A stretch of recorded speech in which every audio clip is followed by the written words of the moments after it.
আমরা গত 1 বছর ধরে দেখছি জুলাই যোদ্ধা হিসেবে বিভিন্ন মানুষেরা তারা বিভিন্ন ব্যানারে নানান ধরনের আন্দোলন করে আসছে, যেগুলো নিয়ে এর মধ্যে বিতর্কের সৃষ্টি হয়েছে, গণমানুষের অসুবিধা, নানান ধরনের সংকট সৃষ্টি করে এই আন্দোলনগুলো চলে আসছে।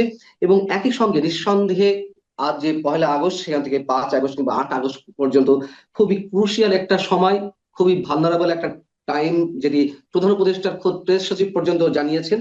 কি হতে যাচ্ছে না হতে যাচ্ছে এসব বিষয় নিয়ে আমরা কথা বলবো। এই বিষয়ে আলোচনার জন্য আমাদের সংযুক্ত রয়েছেন আহ গণ অভ্যুত্থানের সামনের সারির অন্যতম নেতা এবং আম জনতা দলের সাধারণ সম্পাদক তারেক রহমান। তারেক রহমান, আপনাকে আমরা স্বাগত জানাচ্ছি আমাদের অনুষ্ঠানে। শুরুতেই আপনার কাছে যদি জানতে চাইছি যে জুলাই যোদ্ধা নামে, জুলাই যোদ্ধা সংসদ, জুলাই যোদ্ধা, জুলাই যোদ্ধা পরিষদ ইত্যাদি ইত্যাদি নানান নামে এই যে নানান ধরনের আন্দোলন, সেই তারই অংশ অংশ হিসেবে একটি আন্দোলন এই মুহূর্তে চলছে। জুলাই সনদ এবং জুলাই ঘোষণাপত্র অবিলম্বে উপস্থাপনের জন্য সরকারের পক্ষ থেকে। এবং আমরা যেটি দেখলাম যে আপনি আপনার জায়গা থেকে এই জুলাই যোদ্ধাদের মোটামুটি রিকোয়েস্ট বলি, হুমকি বলি, আহ্বান বলি, অনুরোধ বলি, যেভাবে হোক আপনি একটা চ্যালেঞ্জ ছুড়ে দিয়েছেন যে তোমরা কারা, আমরা দেখতে চাই। আসলে কারা তারা? এই যে বিভিন্ন ব্যানারে যে আন্দোলনগুলো চলছে বা হচ্ছে, তারা কারা আসলে? আহ জি, অনেক ধন্যবাদ।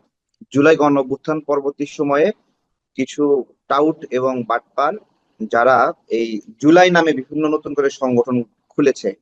বেসিক্যালি এই সংগঠনগুলো এই নামে জুলাইয়ে কোনো তৎপরতা ছিল না।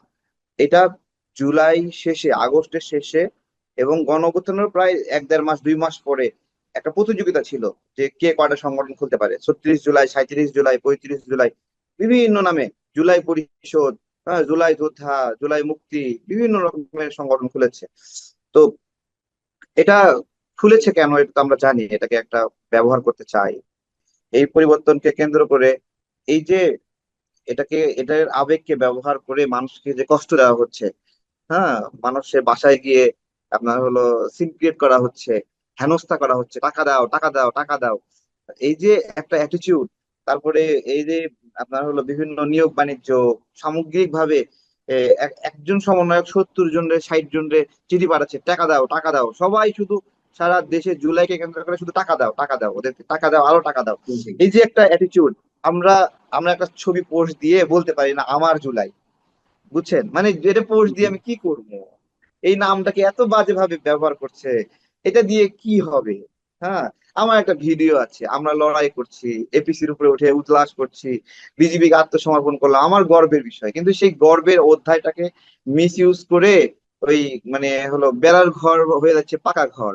হ্যাঁ, এইটা আমরা খুবই মানসিক পীড়া দিচ্ছে। খুবই, শুধু আমি না, বাংলাদেশের জনগণ যেটাকে নিয়ে এই সময় আসলে একটা ছবি পোস্ট দিয়ে বলবে আমিও ছিলাম এই গণ অভ্যুত্থানে, কিন্তু সেইটা ওই আনন্দের জায়গাটা আমাদেরকে আনন্দ না নষ্ট করে দিচ্ছে, আমাদের আমাদের উল্লাস, আমাদের স্বপ্ন, আমাদের ভালোবাসা জুলাইকে কেন্দ্র করে নষ্ট করছে। এইটা হলো অবস্থা। আপনি আহ, হচ্ছে শাহবাগে যারা আন্দোলন করছে তারা কারা? তারা কারা তাহলে? আপনি কি বলছেন যে তারা প্রকৃতি যোদ্ধা যোদ্ধা কিনা আপনি পরীক্ষা করে দেখবেন বা হ্যাঁ, খোঁজ খবর নেবেন? এরা আমরা আসলে দেখবো। কারা? আসলে আপনার হলো এরা কারা, এদেরকে আমরা চিনি না, চিনতেছি না আসলে কারা এরা। ঠিক আছে, এদেরকে কেউ নাড়াচ্ছে, বুঝছেন? এদেরকে হুম। নাড়াচ্ছে, আচরণ শুনে বোঝা যায়। ওদেরকে জিজ্ঞাসা করা হচ্ছে যে আহ তুমি কেন আসছো? ও, আমি তো স্মরণ করতে পারছি না আমি কেন আসছি, সরি ভাই, আমার এই মুহূর্তে মনে নাই। এই হলো জুলাই যোদ্ধার অবস্থা। না, তাহলে আমরা তো দেখে আসছি যে এনসিপি বা জাতীয় নাগরিক পার্টি জুলাই সনদের জন্য বা জুলাই ঘোষণাপত্রের জন্য তারা আলটিমেটাম দেওয়া শুরু করেছে অনেক আগে থেকেই, এবং 1 তারিখের মধ্যে ঘোষণা করার একটা দাবি তাদের ছিল। দেখেন, এবং আমরা যারা হুট করে শুনেন, দেখলাম। আমি আমি বলি, যারা হুম। যারা এপিসি দখল করেছিল, বিজিবির এপিসি, সেনাবাহিনীর এপিসি, হুম। পুলিশের এপিসি দখল করেছিল, তারা জুলাই দখল না, সনদ মানে নিয়ে, আশ্রয় হ্যাঁ, নিয়েছিল, দখল ঠিক না, আশ্রয় হ্যাঁ, নিয়েছিল। হ্যাঁ, না না, যারা হলো জুলাইয়ে যারা এপিসি দখল করেছিল, ও এপিসি আচ্ছা, দখল আচ্ছা, মানে আচ্ছা। বোঝেন? হ্যাঁ, হ্যাঁ, হ্যাঁ, হ্যাঁ, তারা পুরোপুরি মানে আপনারা বিজিবিকে মোটামুটি। আত্মসমর্পণ করিয়েছিল। ঠিক হুম। আছে, তারা এই জুলাই সনদ এগুলো ধার ধারে না। আর যারা এপিসির ভিতরে লুকাইছে, তারাও, তাদের জুলাই সনদটা খুব প্রয়োজন, ওই যে লুকানোর জন্য প্রয়োজন। হ্যাঁ, আচ্ছা, পার্থক্য সেটা একটু খুলে আছে। বলতেন। একটু না একটু না, একটু খুলে বলা খুলে লাগবে খুলে। না, আর কি খুলে বলবো? কি খুলে বলবো? আচ্ছা। আমাদের ইতিহাস, লড়াইয়ের ইতিহাস, আমরা সংগ্রাম করছি। আমরা পুলিশের এপিসির উপরে, র্যাবের এপিসি, সেনাবাহিনীর এপিসি, বিজিবির এপিসির উপরে নাচছি, আমরা দখল করে করে নাচছি। আর সেটা হলো শেখ হাসিনার সময়ে। আর ডক্টর ইউনূসের সময়ে আমাদের এই জুলাই যোদ্ধারা এপিসির ভিতরে করে পালায়। ঠিক আছে? তাহলে শেখ হাসিনার সময়ে এরা কি অবস্থায় ছিল, কতটা নাজুক অবস্থায় ছিল? লড়াই কি এরা জানে নাকি? যেমন আপনি বলতে চাচ্ছেন যে এই যে এনসিপির সামনের সারি যে তারা নাহিদ ইসলাম, সার্জিস আলম, হাসান আব্দুল্লাহ কিংবা নাসিরউদ্দিন পাটোয়ারি, বা আক্তার হোসেন, এরা কোনো যুদ্ধ করেনি আসলে, মানে অভ্যুত্থানে আমি তাদের আপনাকে অবদান তেমন নেই। আমি আমি আপনাকে বলি, এই যে গণতান্ত্রিক একটা পরিবর্তন বা দেশের একটা পরিবর্তন, এই পরিবর্তনে নাহিদ, আসিফ বা তারা স্টার্টার, এই গণ অভ্যুত্থানের, হ্যাঁ, তারা কোটা সংস্কার হুম, আন্দোলনের স্টার্টার। কিন্তু এর পরবর্তী গণ অভ্যুত্থানের নাগরিকদের যে অংশগ্রহণ, সেইখানে তারা ভিলেন। ওইটা মাথায় রাখতে হবে। ভাই, মার আমাদেরকেও মারছে, আমাদেরকে মারতে মারতে প্রস্রাব করে দিচ্ছি, পায়খানা করে দিচ্ছি প্যান্টের মধ্যে। এরপরেও আমরা বলি নাই যে আমি ওই আন্দোলনে ছিলাম না, বা আমরা এমনি কোটা দাবি নিয়ে আসি, আমরা এটা কখনো বলিনি। আমরা বারবার বলছি আমরা শেখ হাসিনার পতনের আন্দোলন দীর্ঘ সময় থেকে করে আসছি, এখনো তার পতন চাই, এই জন্যই আন্দোলনে আসছি। আপনার হলো র্যাবের মিডিয়া সেন্টার, সকল টিভি ওখানে ছিল, রেকর্ডিং আছে, সব ভিডিও ডিলিট করে দিছে। হ্যাঁ, সকল টিভি থেকে ভিডিও গুলো ডিলিট করে দেওয়া হয়েছে। ওইখানে আমাকে জিজ্ঞাসা করছিল যে আমরা কেন আন্দোলন করছি। আমি বলছি যে আমরা শেখ হাসিনার পতন চাই। আমাদেরকে মাইরা কাইতে, আমাদেরকে জেল দিয়ে, রিমান্ড দিয়ে এইটা বের করতে পারেনি যে আন্দোলন বন্ধ করার আহ্বান জানাচ্ছি, শেখ হাসিনার প্রতি মানে আস্থা রাখার অনুরোধ করছি। হ্যাঁ, এইটা আমরা জীবনেও বলি নাই, আমাদেরকে দিয়ে এটা বলাইতে পারে নাই। যে মনে করেন যে জুলাই ঘোষণাপত্র উপস্থাপন করা মানেই সম্ভবত সংবিধান স্থগিত হয়ে যাওয়া, একটা বিপ্লবী সরকার গঠন হওয়া, এমনটা মনে করার কোনো কারণ আছে কিনা এই মুহূর্তে এসে? ভাই, বিপ্লবী সরকার যদি গঠন করে, তাহলে বিপ্লবের যারা মালিক তাদেরকে নিয়ে বানাইতে হবে, তাই না? হুম, নাকি? না হুম, হুম, ডক্টর হুম। ইউনূস বিপ্লবের মালিক, জি। তাই না? এই বিপ্লবের যে মালিক, মালিককে খুঁজতে হবে, তাকে বিপ্লবী সরকার প্রধান বানাইতে হবে। হুম। তাহলে এই বিপ্লবের মালিক কে বলেন? আমি সেটা জানতে আত্মসমর্পণকারীরা। চাচ্ছি। জি। হ্যাঁ, তো বিপ্লবের, আপনার হলো ডক্টর ইউনূস তো আমাদের বিপ্লবের পার্ট না, আমাদের গণ অভ্যুত্থানের পার্ট না। যদি পার্ট যদি কেউ বলতে চায়, তাহলে সে বলুক, প্রমাণ দেখ, কিভাবে দেবে? বিপ্লবী সরকার গঠন করতে হলে ডক্টর ইউনূসকে পদত্যাগ করতে হবে, একবারে বাংলা ভাষায় বললাম। কারণ উনি এই বিপ্লবে কেউ না। ঠিক আছে?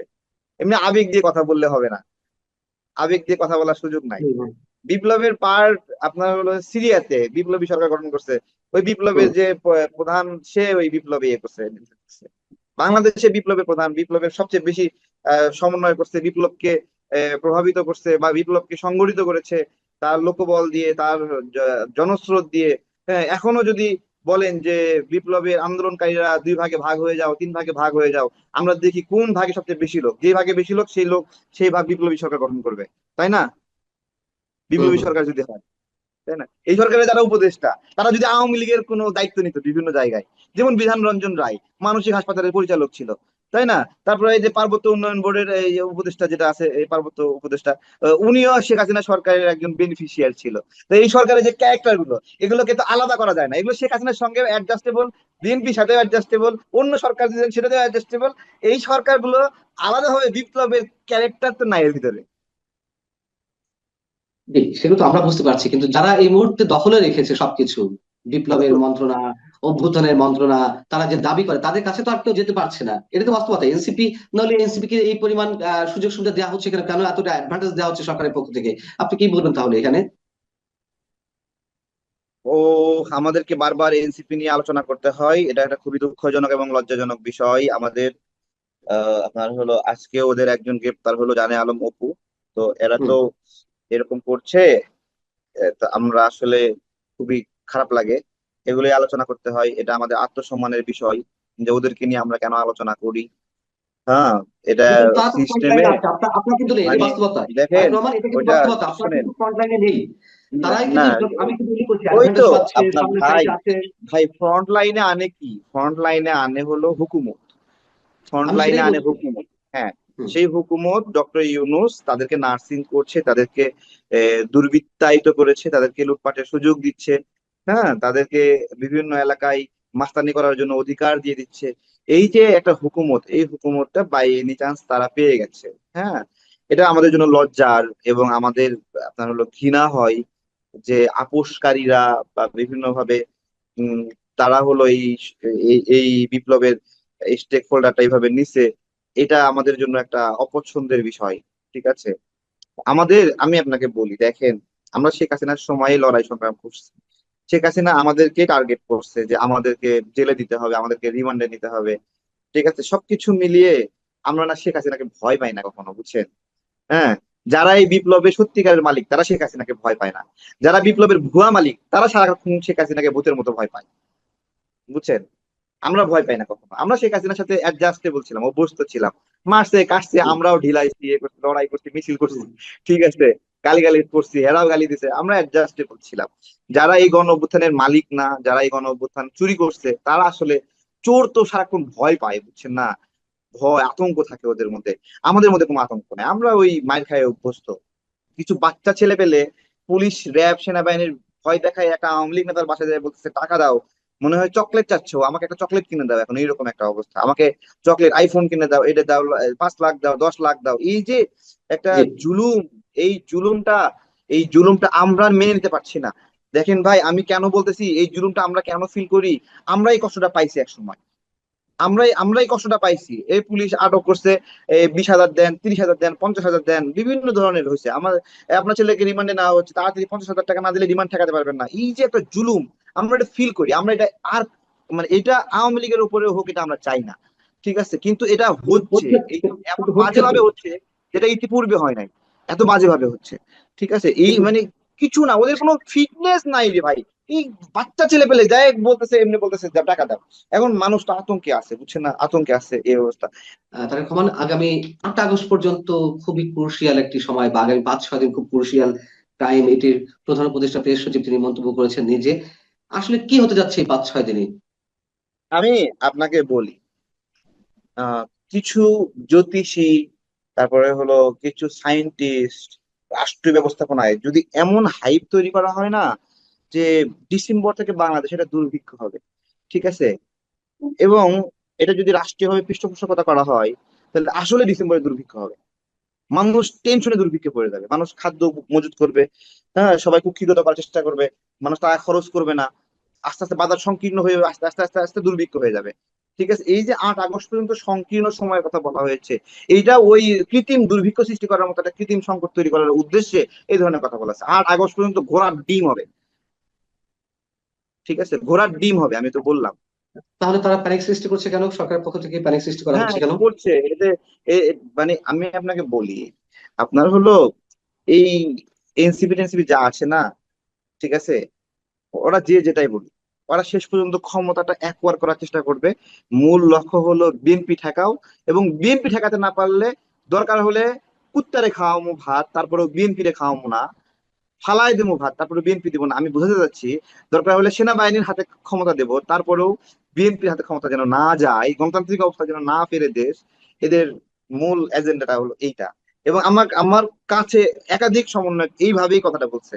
ঠিক আছে, সেনাবাহিনী হাতে লেগে যাবে। এবং মানে আনফরচুনেটলি ওই সার্জিস এখন সেনাবাহিনীর সাথে সম্পর্ক ভালো করার চেষ্টা করতেছে, সেনাবাহিনীর পক্ষে একটু একটু পোস্ট দেয়। হুম। ঠিক আছে, হ্যাঁ, দিয়ে একটু সম্পর্ক বিল্ড করার চেষ্টা করতেছে আবার। কিন্তু ওদের এজেন্ডা এটা, ওরা না পাইলে, ওরা যদি কুক্ষিগত করতে না রাখতে পারে, তাহলে ওরা সেনাবাহিনীকে দেবে। তারপরেও দেশকে গণতান্ত্রিক প্রক্রিয়া যাতে দেবে না, কারণ গণতান্ত্রিক প্রক্রিয়ায় গেলে এদের এই যে মব সৃষ্টি, লুটপাট, এগুলো বন্ধ হয়ে যাবে।